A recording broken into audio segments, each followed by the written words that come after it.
இந்த துறவி தான் உலகத்துல இருக்கிறதுலே ரொம்ப அழுக்கான மனிதர் அப்படின்ற பட்டத்துக்கு சொந்தக்காரரு. பொதுவா நம்ம வீடியோஸ்லாம் என்ன சொல்லுவோம், ஒரு இடத்த ரொம்ப சுத்தமா வச்சுக்கணும், கிருமி தொற்று எதுவும் ஏற்படாத மாதிரி பார்த்துக்கணும், அசுத்தமான உணவுகளை தண்ணிய இதெல்லாம் பருகிறத தவிர்த்துடணும், ஏன்னா இதெல்லாம் பண்ண இன்ஃபெக்ஷன்ஸ் வரும் அப்படின்னு சொல்லுவோம்ல. ஆனா இது எல்லாத்துக்குமே நேர்மாறா இருக்கு இவரோட வாழ்க்கை.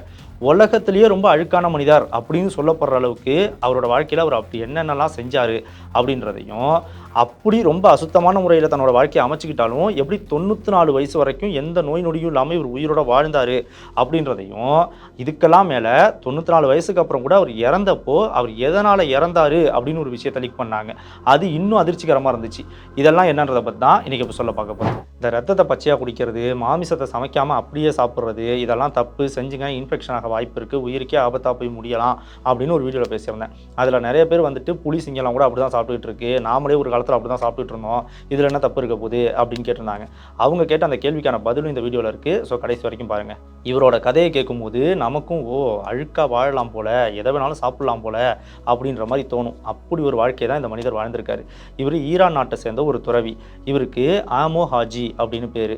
இவரோட உண்மையான பேர் இது கிடையாது. இது அந்த ஊர் மக்களால் இவருக்கு வைக்கப்பட்டிருக்க நிக்நேம் தான். இன்னும் சொல்லப்போனால் இவரோட உண்மையான பேர் என்னன்றது யாருக்குமே தெரியாது.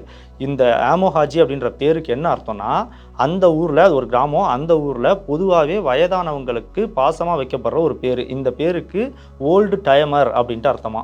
1928 ஈரானில் பிறந்த இவர் 2022 இறந்து போயிருக்காரு. இவர் இறக்கும் போது இவருக்கு 94 வயசு.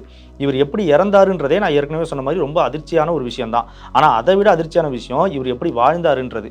இவர் எப்படி வாழ்ந்தாருன்றதை முதல்ல நம்ம பார்த்துட்டு வந்துடுவோம். நாமெல்லாம் சாப்பிட்ற மாதிரி சாதாரணமான சமைத்த உணவுகளை இவர் சாப்பிடவே மாட்டாராம். பச்சையான மாமிசத்தை தான் இவர் சாப்பிடுவாராம். அதுவும் இவரே கொன்று ஒரு பச்சையான மாமிசத்தை, ஒரு ஃப்ரெஷ்ஷான மீட்டை இவர் சாப்பிட மாட்டார். ரோட்டில் அடிபட்டு இறந்து போகும்ல, இப்போ நம்ம ஊர்லாம் ரோட்டில் நாய், ஆடு இதெல்லாம் வடிவில் அடிபட்டு இறந்து போகுது. வன உயிர்கள்லாம், அந்த ஓனா இந்த மாதிரியான உயிர்கள்லாம் இறந்து போகுதில்ல. இப்படி ரோட்டில் காரில் அடிபட்டு, வண்டியில் அடிபட்டு இறந்து போகிற உயிரினங்களோட உடலை தான் இவர் எடுத்து சாப்பிடுவாராம். அதுவுமே நிறைய அவ்வளோ ஃப்ரெஷ்ஷாலாம் கிடைக்காது. நிறைய ரொம்ப நாளைக்கு முன்னாடி இறந்து அழுகி போய் ரோட்டு ஓரத்தில் கிடக்கிறது, இந்த மாதிரி அழுகிய மாமிசத்தை தான் இவர் அதிகமாக சாப்பிட்ருக்காரு. ஒரு பேட்டியில் அவர் சொல்லியிருக்காரு, இந்த மாதிரி சாப்பிட்றீங்களே, உங்களுக்கு இதில் எது ரொம்ப பிடிச்ச உணவு அப்படின்னு கேட்டதுக்கு முள்ளம்பன்றியோட மாமிசம் தான் அப்படின்னு சொல்லியிருக்காரு. அதுதான் அவர் ரொம்ப விரும்பி சாப்பிடுவாராம். இப்படி இவரோட உணவு முறை இருந்திருக்கு. அடுத்தது, இவருக்கு சிகரெட் பிடிக்கிறது ரொம்ப பிடிக்குமா. அதுவும் சாதாரணமான மக்கள் பிடிக்கிற மாதிரியான சிகரெட் அவர் பிடிக்க மாட்டார். பைப் சிகரெட் பிடிப்பார். அந்த பைப் சிகரெட்டில் நார்மல் மக்கள் பிடிக்கிற மாதிரி உள்ளுக்குள்ளே புகையிலையை வச்சு பிடிக்க மாட்டார். இவர் விலங்கினங்களோட சாணம் இருக்கு இல்லையா, அதை நல்லா காய வச்சு அதை எடுத்து அந்த பைப்புக்குள்ளே திணிச்சு அதை தான் வச்சு புகையாக பிடிச்சிக்கிட்டு இருப்பாராம். அப்போனா இவரோட நுரையீரலுக்குள்ளே அந்த விலங்கோட சாணத்திலேருந்து எரிஞ்சு அது மூலமாக வர புகை மட்டும்தான் உள்ளே போயிட்டு வெளில வந்துட்டு இருந்திருக்கு பல ஆண்டு காலமாக. அது மட்டும் இல்லாமல் நார்மல் மக்கள் பிடிக்கிற சிகரெட்டுமே இவர் பிடிச்சிட்டு இருந்திருக்காரு. ஆனால் அவங்க பிடிக்கிற மாதிரி இல்லாமல் கொஞ்சம் வித்தியாசமான முறையில் பிடிச்சிட்டு இருந்திருக்காரு. ஒரே நேரத்தில் பல சிகரெட்டை ஒன்றா கையில் வச்சு ஒரே நேரத்தில் பிடிச்சிட்டு இருந்திருக்காரு. அதையும் நிறைய இடத்துல ஃபோட்டோலாம் எடுத்திருக்காங்க. நிறைய வீடியோஸ்க்கும் அந்த மாதிரி பிடிச்சி காமிச்சிருந்திருக்காரு. அந்த சிகரெட்டையும் அந்த ஊர் மக்கள் தான் அவர் வாங்கி கொடுப்பாங்களாம். இவர் தங்குற இடம் மண்ணில் பெரிய அளவில் குழியை இவராகவே தோண்டுவாராம். அப்படி தோண்டி அந்த குழிக்குள்ளே போயிட்டு தான் அவர் வாழ்வாராம். அந்த குழிக்குள்ளே தான் படுத்து தூங்குவாராம். சில நேரத்தில் மட்டும் அந்த ஊர் மக்களே பார்த்துட்டு இவருக்கு ஒரு சின்ன கொட்டா மாதிரி கூடார மாதிரி போட்டு கொடுப்பாங்களாம். அதுலேயும் போய் தங்குவாராம். ஆனால் பெரும்பாலும் இப்படி மண்ணுக்குள்ளே குழி தோண்டி வாழ்றதை தான் அவர் விரும்பியிருக்காரு.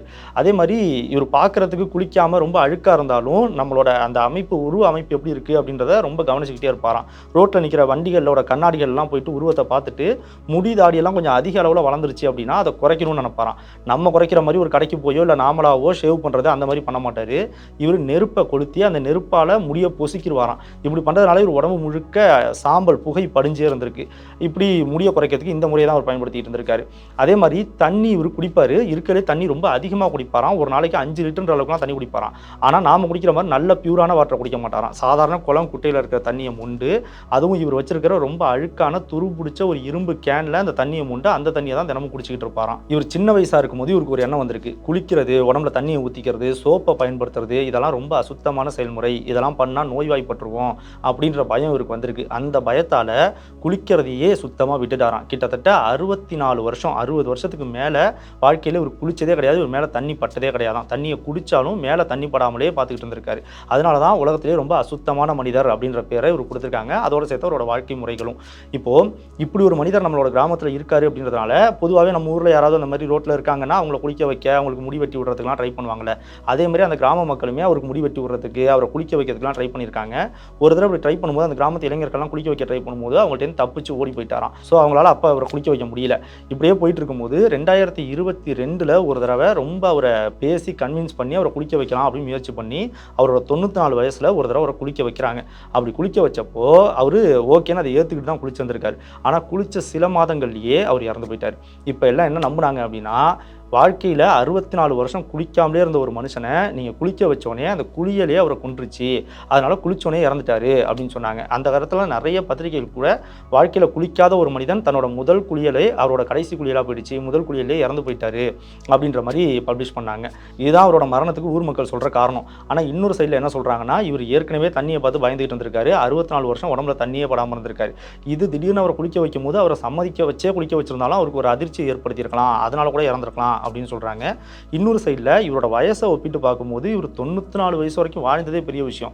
94 வயசில் ஒரு மனிதன் இறந்து போகிறதுன்றது இயற்கையான மரணம் தான். ஸோ இந்த குளிக்க வச்சதுக்கும் இதுக்கும் சம்மந்தம் இல்லை, இவர் இயற்கையாக இருந்திருக்கிறதுக்கு தான் வாய்ப்பு இருக்குது அப்படின்னு ஒரு சிலர் சொல்கிறாங்க. இவர் இவ்வளோ அசுத்தமானவராக இருக்காரே அப்படின்றதுனால இவருக்கு உடம்புல ஏதாவது நோய் கிருமிகள் இருக்கா அப்படின்னு செக் பண்ணுறதுக்கு ஒரு டாக்டர் முன் வரார்.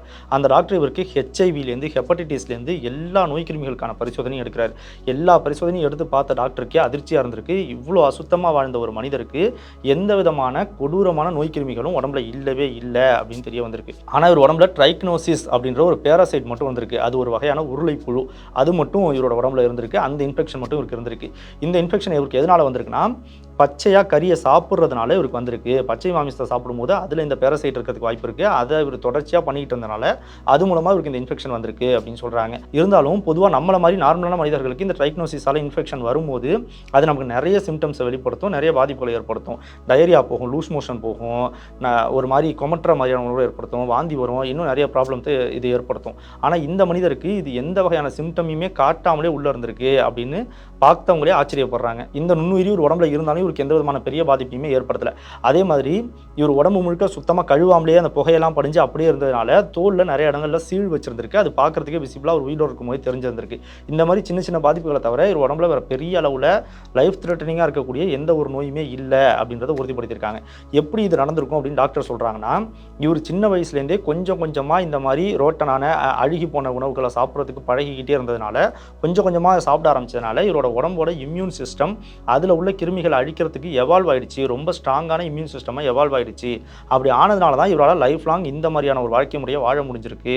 அது இவரோட இந்த வாழ்க்கை முறைக்கு முழு காரணமே அவரோட அந்த இம்யூன் சிஸ்டம் தான் அப்படின்னு சொல்கிறாங்க. சரி, ஒரு மனிதனுக்கு இந்த அளவுக்கு இம்யூன் சிஸ்டத்தை ஸ்ட்ராங் ஆக்கி கடைசி வரைக்கும் எந்த விதமான நோயும் தாக்காமல் இவ்வளவு அசுத்தமான முறையில் இவ்வளவு பச்சையான அழுகி போன உணவுகளை சாப்பிட்டு உயிரோட வாழ முடியுது அப்படின்னா அதையா நாம் செய்யக்கூடாது, நம்மளாலேயே அது முடியும்ல, அவரும் நம்மள மாதிரி ஒரு மனிதர் தானே அப்படின்னு உங்களுக்கு தோணும். இப்போது நிறைய பேர், நான் ஏற்கனவே சொன்னேன் இல்லையா, அந்த வீடியோவில் நான் பேசியிருக்கும் போது ஏன் பச்சை ரத்தத்தை குடிக்கக்கூடாது, ஏன் பச்சை மாமத்தை சாப்பிடக்கூடாது, புலிகள் விலங்குகள்லாம் இதை பண்ணிக்கிட்டு தானே இருக்குது அப்படின்னு சொல்லியிருந்தீங்க. அதே மாதிரி நம்மளுமே ஒரு காலத்தில் இதை பண்ணணும் அப்படின்னு சொல்லியிருந்தீங்க இல்லையா. இப்போது இந்த மாதிரி அழுகிய உணவை சாப்பிட்றதுல இந்த உலகத்தில் இருக்கிறதுலேயே ஒரு உயர் ரக விலங்குல இந்த உலகத்தில் இருக்கிறதுலேயே ரொம்ப ரொம்ப மோசமான நிலையில் அழுகி போகிற ஒரு உடலையும் சாப்பிடக்கூடிய உயிரினம் அப்படின்னா வல்ச்சர் அப்படின்னு சொல்லுவோம். அதுதான் அப்படி அழுகி போன உணவை சாப்பிடுது. இது இவ்வளோ அழுகி போன உணவை சாப்பிட்டாலும் இதுக்கு எந்த விதமான நோய் தொற்றும் வரதில்லை. இது எந்த விதத்துலையும் பாதிக்கப்படாமல் ரொம்ப திடமாக தான் இருக்குது. இது எப்படி அப்படி இருக்குன்னா, பொதுவாக pH வேல்யூ அப்படின்ட்டு ஒன்று சொல்லுவோம். அந்த pH வேல்யூன்றது 7 அப்படின்னு சொல்லுவாங்க. அதே 7க்கு கீழே போச்சு அப்படின்னா அது அசிடிக் தன்மை அதிகமாக உள்ளது அப்படின்னு அர்த்தம். இப்போ நாம் ஒரு உணவை சாப்பிடும்போது அது உள்ளே போயிட்டு நம்மளோட இறைப்பையில் ஸ்டொமக்கில் போயிட்டு செரிமானமாகணும். செரிமானமாகறதுக்கு அங்கே ஒரு ஆசிட் இருக்கும், ஹைட்ரோக்ளோரிக் ஆசிட் அப்படின்னு சொல்லுவோம். அந்த ஆசிடோட அந்த pH வேல்யூ 1.5லேருந்து 2 வரைக்கும் இருக்குது அப்படின்னு சொல்கிறாங்க. 7க்கு கீழே இருக்குது அப்படின்றதுனால அது ஆசிட் 2 வரைக்கும் இருக்குது. அதனால் நம்மளால் ஒரு சில உணவுகளை செரிமானம் பண்ண முடியும், ஜீரணிக்க முடியும். இதே மாதிரி வல்ச்சர், நான் ஏற்கனவே சொன்ன வல்லூர், இதோட வயிற்றில் இருக்கக்கூடிய அந்த ஆசிடோட pH வேல்யூ எவ்வளோன்னு பார்த்தா 0.7, ரொம்ப ரொம்ப ரொம்ப கம்மியான அளவில் pH வேல்யூ இருக்குது. அப்படின்னா அதோட அசிட்டிக் தன்மை ரொம்ப ரொம்ப ரொம்ப அதிகம் அப்படின்னு அர்த்தம். எவ்வளோ அதிகம்னா, வல்ச்சர் பொதுவாக வெறும் மாமிசத்தை மட்டும் சாப்பிடாது, அழுகி போகிற பாக்டீரியாஸ் நிறைஞ்சிருக்கிற பல லட்சக்கணக்கான பாக்டீரியாஸ் நிறைஞ்சிருக்கிற உணவை அப்படியே சாப்பிடும். அதோட அது அந்த விலங்கோட எலும்பையுமே அப்படியே முழுங்கும். அந்த எலும்பை முழுங்கினா கூட எலும்பு எவ்வளோ ஸ்ட்ராங்குன்றது நமக்கு தெரியும். அந்த எலும்பையுமே அரிக்கக்கூடிய அளவுக்கு அதோட வயிற்றில் இருக்க ஆசிட் ரொம்ப பவர்ஃபுல்லானது. எலும்பு அரிச்சிருமா, அதோட சேர்த்து அது சாப்பிட்ற மாமிசத்தில் உள்ள DNA வரைக்குமே அரிச்சிடுற அளவுக்கு ஸ்ட்ராங்கானதான். இவ்வளோ ஸ்ட்ராங்கான ஆசிட் அது வயிற்றுக்குள்ளே இருக்கிறதுனால அது சாப்பிட்ற உணவில் இருக்கக்கூடிய பேரசைட், பாக்டீரியா இது எது உள்ளே போனாலும் அந்த ஆசிட் அதை சுத்தமாக டைஜஸ்ட் பண்ணி அழிச்சிரும். அதனால் இந்த காரணத்தால் தான் மெயினாக அந்த வல்ச்சருக்கு எந்த விதமான பிரச்சனையும் ஏற்படுறதில்லை. இது மெயின் காரணம். அதே மாதிரி இதுங்க தொடர்ச்சியாக இந்த மாதிரி பல லட்சம் ஆண்டுகளாக இப்படி சாப்பிட்டு பழகிட்டதுனால இதுங்களோட இம்யூன் சிஸ்டமும் பயங்கரமாக பில்ட் ஆகிருக்கு. அதனாலையும் இதுங்களுக்கு இந்த மாதிரியான பேரசைட்டாலையும் பாக்டீரியாவிலையும் எந்த விதமான பிரச்சனையும் ஏற்படுறதில்லை. இதுதான் காரணம். இப்போது இதுங்க இந்த மாதிரி உள்ளுக்குள்ளே எடுக்கிற அந்த பாக்டீரியாஸை இதுங்க அழிச்சிருது அப்படின்னாலும் நமக்கு குடல் பகுதியில் நிறைய பாக்டீரியாஸ் இருக்கும், நன்மை செய்யக்கூடிய பாக்டீரியாஸ் அப்படின்னு இருக்கும். அது செரிமானத்துக்கும் பயன்படும்.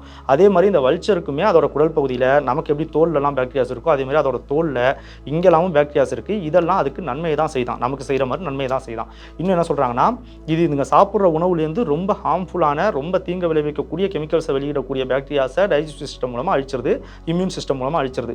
ஆனால் இதுங்க சாப்பிட்ற உணவில் இருக்கக்கூடிய நல்லது செய்யக்கூடிய பாக்டீரியாஸை, அந்த கறியை சாப்பிடக்கூடிய அந்த மாமிசத்தை அரிச்சு அதை கூழாக மாற்றக்கூடிய பாக்டீரியாஸை இதுங்க வயிற்றுக்குள்ளே செரிமானத்துக்கும் பயன்படுத்திக்குது அப்படின்னு ஒரு சைடில் சொல்கிறாங்க. ஸோ இது நல்லது செய்யக்கூடிய பாக்டீரியாஸை வச்சுக்குது, தீமை செய்யக்கூடிய பாக்டீரியாஸை மொத்தமாக அழிச்சிருது அப்படின்னு சொல்கிறாங்க. இந்த வல்லூர் எப்படி இதை பண்ணுதோ இதே மாதிரி தான் காட்டில் வாழக்கூடிய பச்சையான மாமிசத்தை சாப்பிடக்கூடிய மற்ற விலங்குகளுக்கும் இது பொருந்தும். கழுதை புலி, வல்லூர் இந்த மாதிரியான உயிரினங்கள்லாம் அழுகி போனதை சாப்பிடக்கூடியதாக இருக்குது. சிங்கம், புலியெல்லாம் அந்த அளவுக்கு அழுகி போனதை சாப்பிடாது. ஓரளவுக்கு அதுங்க வேட்டையாடினதை ஃப்ரெஷ்ஷாக சாப்பிடும். இல்லை கிடைக்கலங்கும் போது இறந்து கிடக்கிறது ஒரு 2-3 நாள் ஆகியிருக்கு அப்படிங்கும்போது சாப்பிடும். ஸோ அதுங்களுக்குமே இம்யூன் சிஸ்டம் ஸ்ட்ராங்காக இருக்குது, அதோட வயிற்றில் உள்ள ஆசிட் ஸ்ட்ராங்காக இருக்குன்றது தான் முக்கியமான காரணம். ஸோ அதை நம்ம சாப்பிடும்போது அது எப்படி நமக்கு பொருந்தும் அப்படின்றத நீங்களே யோசிச்சு பார்த்துக்குங்க. இதே மாதிரி நம்மளுமே நம்மளோட முன்னோர்கள்லாம் ஒரு காலத்தில் அப்படி பச்சையாக தான் சாப்பிட்டுட்டு இருந்தாங்க, பச்சையாக தான் எல்லாத்தையும் குடிச்சிக்கிட்டு இருந்தாங்க. அப்போ அவங்களுக்குலாம் ஏதாவது ஆச்சா அப்படின்னு நீங்கள் கேட்டிங்கன்னா, இதெல்லாம் நீங்கள் கேட்குற எல்லாமே பல 1000 ஆண்டுகளுக்கு முன்னாடி நடந்த ஒரு விஷயம். ஆனால் அதுலேருந்து ரொம்ப எவால்வ் ஆகி வந்து இப்போ நாம் ரொம்ப காலமாக பல 1000 ஆண்டுகளாக நல்லா சமைச்ச கிருமிகள்லாம் அழிக்கப்பட்ட உணவுகளை தான் உட்கொண்டுகிட்டு இருக்கோம். நெருப்பை கண்டுபிடிச்சதுக்கு அப்புறத்துலேருந்து, விவசாயம் கண்டுபிடிச்சதுக்கு அப்புறத்துலேருந்து, 12,000 வருடத்துக்கு முன்னாடி நம்ம விவசாயத்தை கண்டுபிடிச்சிட்டோம். அப்புறத்துலேருந்தே நமக்கு எல்லாத்தையுமே சமைத்த உணவுகளாக தான் சாப்பிட்டுட்டு இருக்கோம். நம்மளோட ஒட்டுமொத்த டைஜஸ்டிவ் சிஸ்டமும் சரி, நம்மளோட அந்த இம்யூன் சிஸ்டமும் சரி, அந்த மாதிரியான உணவுகளுக்கு பழகிருச்சு. ஒரு சில பாக்டீரியாஸை மட்டுமே அழிக்கக்கூடிய தன்மையோட தான் நம்மளோட இம்யூன் சிஸ்டமுமே இருக்குது. அப்போ அந்த காலத்தில் நம்ம முன்னோர்கள் அப்படி சாப்பிட்டாங்க அப்படின்றது இப்போ நமக்கு எப்படி பொருந்தும் அப்படின்றத நீங்கள் தான் யோசிச்சு பார்க்கணும். இப்போ இதை நமக்கு ரொம்ப தெளிவாக தெரிஞ்ச ஒரு உதாரணத்தோட ஒப்பிட்டு பார்க்கணும் அப்படின்னா, தெருநாய்கள் சாப்பிட்ற எல்லா உணவையும் ஒரு வீட்டு நாயால் சாப்பிடவே முடியாது. தெருநாய்கள் சின்ன வயசுலேருந்து அது குட்டியிலேருந்து அப்படியே சாப்பிட்டு அதோட இம்யூன் சிஸ்டம் ரொம்ப ஸ்ட்ராங்காக இருக்கும். ஜெனட்டிக்காகவும் தெருநாயாகவே அது இருக்கிறதுனால அதோட இம்யூன் சிஸ்டம் ஸ்ட்ராங்காக இருக்கும். ஆனால் நீங்கள் வீட்டில் ஒரு நாயை வாங்கி வளர்க்குறீங்கும் போது தெருநாயோட உணவை அது சாப்பிட்டுச்சுன்னா கண்டிப்பாக அதுக்கு பிரச்சனை வரும். நிறைய வகையான பாக்டீரியாஸ், நிறைய வகையான வைரஸஸால் வீட்டு நாய்கள், வீட்டு வளர்ப்பு நாய்கள் பாதிக்கப்படும் போது தெருநாய்களுக்கு அந்த மாதிரியான எந்த பாதிப்புமே இல்லாமல் இருக்கும். இதை நீங்களே கண்கூடாக பார்த்துருப்பீங்க. இப்போது இது எப்படி இருக்குது அப்படின்னா, தெருநாய்கள் அதை சாப்பிடுது, அதனால் வீட்டு நாயை நானும் சாப்பிடுவேன் அப்படின்னு வீட்டு நாய் சொன்னால் அது எப்படி இருக்குமோ அந்த மாதிரி தான். இதுக்கெல்லாம் மேலையும் நீங்கள் இல்லை நான் பச்சையாக தான் சாப்பிடுவேன் அப்படின்னு முடிவு பண்ணீங்கன்னா, நாங்க தூக்கிட்டு போறது நீ சம்பளமா தர இன்னும் 60 கிலோமீட்டர் போண்டா